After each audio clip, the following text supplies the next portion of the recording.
I only need my picture, one picture, yeah, this one. One picture only. Yeah, one picture only. Thank you so much. Good morning, everybody. Thank you for having me at TIA today. And thank you also, my dear colleague from Slovenia. I can subscribe to all of what you have said, and I really envy you for the possibilities you have to change things in a smaller country. Because something, in a country like mine, some things need longer discussions, longer time to be implemented. So what I don't want to do today is to talk about what we're doing in Germany. I will talk a little bit about Germany, but I will talk about India. And what I want to do today is a little bit to trigger the discussion. That's why I choose this picture. I wish to quote an American author, essayist, and environmental activist noted for his advocacy on environmental issues and also criticism of public land policies. It was Mr. Edward Abbey. He said, and I cite, "Growth for the sake of growth is the ideology of a cancer cell." End of the quote. So what does cancer do? Ultimately, it's killing the patient because it's a suicidal growth. So we humans, are we any wiser? Are we ensuring that our economic growth is not choking us? Haven't we heard the Club of Rome recommendations from 1972? I was 12 years old then. In their report, The Limits to Growth. So as you can see on the cartoon, the party goes on. The catastrophe is near. And the big questions remain, can we stop the boat before hitting the rocks? Means to stop the planet's temperature rising above the 1.5 degree to the pre-industrial level in only 6.8 years now. When we are talking about a greener future, we are still primarily talking about economic growth. We have to force ourselves to drive not only growth, but to drive sustainable growth. And nature has taught us some lessons.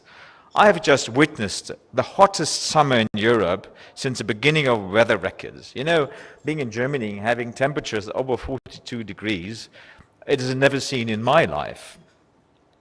Look at Bangalore. It witnesses more than 100% more rainfall this year to the previous year. So there, the sun, and here, the rain, and it's different to what has happened in recent years. When I drive through Germany, I see a lot of car traffic, and actually a lot of much heavy truck traffic. But at the same time, I see more and more solar fields, I see more and more windmills, I see more and more biogas concentrators. And when I drive through Bangalore, I see traffic back to pre-pandemic levels. I nearly was late to today's event because of that. But at the same time, I see more and more e-cars, investment in public transport, and sustainable energy. But at the same time, as I said, pollution and waste-congested drainage systems. And I want to give one example, and where India and Germany are working closely together, and this is urban planning.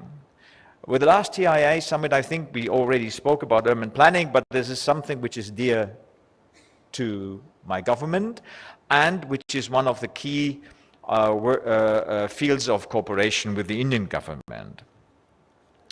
I could talk a lot about other things there, but that would just extend my talking time. So when it comes to urban planning, the question of who plans human settlements is a contentious one and difficult to answer. Highlighting the complex and intricate governmental machinery responsible for the planning of cities, there is also the contribution of a wide range of actors and institutions involved in this process, formally as well as informally, within the government as well outside the government. So, are we doing enough as city planners? Do we have sensible regulations in place? Are we implementing them on ground, or it's merely in papers and certificates? Do the regulatory authorities implement the scientific recommendation by experts? Is there citizens' participation and inclusion? And who is a key driver to reach the dreamland greener tomorrow? Environmentalists and urban planners normally only remembered and heard and criticized when the crises are breaking out. They wrote already lengthy columns in newspapers and lengthy books. Indeed, we know everything. But do we accept as human beings the consequences? I was very much concerned to see Bangalore drowning just 2 weeks ago when I was in Berlin for official engagements. And a little than a year ago, the romantic wine-growing valley of the Ahr near my hometown Bonn was not only destroyed by a flash flood, but also left 150 people dead. I was there this summer, 1 year after it, and it still looks like a nuclear bomb hit the region. Devastating. Bengaluru, once celebrated as a city of gardens and lakes and identified as rest, recreation and retirement spot, is, and that old hand Bangaloreans tell me in unisono, a completely changed city. The city, with 1.3 crore population, has apparently 189 lakes, mostly of them constructed in the 16th century. Can we now spot these many lakes today? I don't know. Now, we know where we have gone wrong, for whatever known or unknown reason. We can talk about that, but what we have to look is into the future.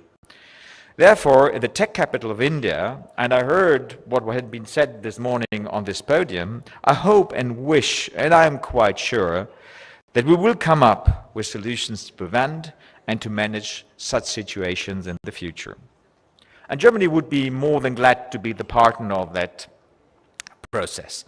We have wide experience to clean up the mess we have done in our cities, hiding rivers behind dikes, sealing the ground with more and more concrete, not paying attention to trees and animals, making cities a place for cars and not for people. We saw the town slowly dying by suffocation, and we realized that it is time to take a new turn. Like, for example, the sound of Stuttgart, which is known for you mostly for the beacon of German car manufacturers like Porsche and Mercedes. But Stuttgart banned the traffic of diesel-fueled cars and trucks in its intramuros barriers. I don't want to tell you about actually the shitstorm after that decision, but nowadays I think the Stuttgart people are happy about that decision. And the flash floods I was talking about in Germany, who should we blame? Climate change only? Or poor planning also? In any case, it is not our own fault? I don't know. Aren't we the only ones who can and must fix it? In addition, already discussions are there that in the Ahr Valley, we repeat the mistakes of the past with more concrete, more walls, and more embracing the water to flow in pre-designed areas. So, are we able to take a reverse with our boat? I say yes. For example, I give you something from my hometown Bonn this summer. I remember that as a kid playing near the River Rhine, there was a strong smell of wastewater and chemicals in the air. It was really horrible. It was not very nice to play there. We said sarcastically, if you take the water from the River Rhine and you want to extinguish a fire with it, it will even burn more heavily. But today, the salmons are back, no smell anymore, and you can even see the ground of the water. Germany and India, I'm convinced of that, can do a lot together for fighting climate change, pollution, better urban planning, deforestation, and many more.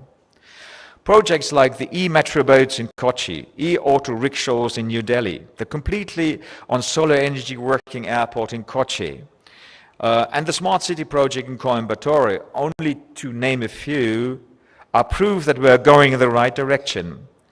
But we have to speed it up if this boat shouldn't hit the rocks.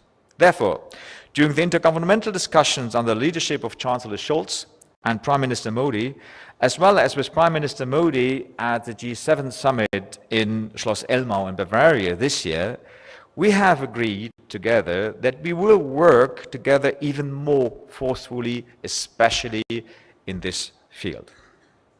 And the last remark, we can't do that without more ingredients than politics. We need more public awareness, people taking responsibility for what they do and how they behave, and what footprint they leave, as well as a close cooperation with the industry in all sectors. There are, for example, many startups in Bangalore and also Berlin, the drivers of innovation. Because one thing is obvious, without innovation, there will be no greener future. And without innovation, we for sure will hit the rock. I hope I could trigger some discussions today, later, and I look forward to these discussions, and thank you for your attention.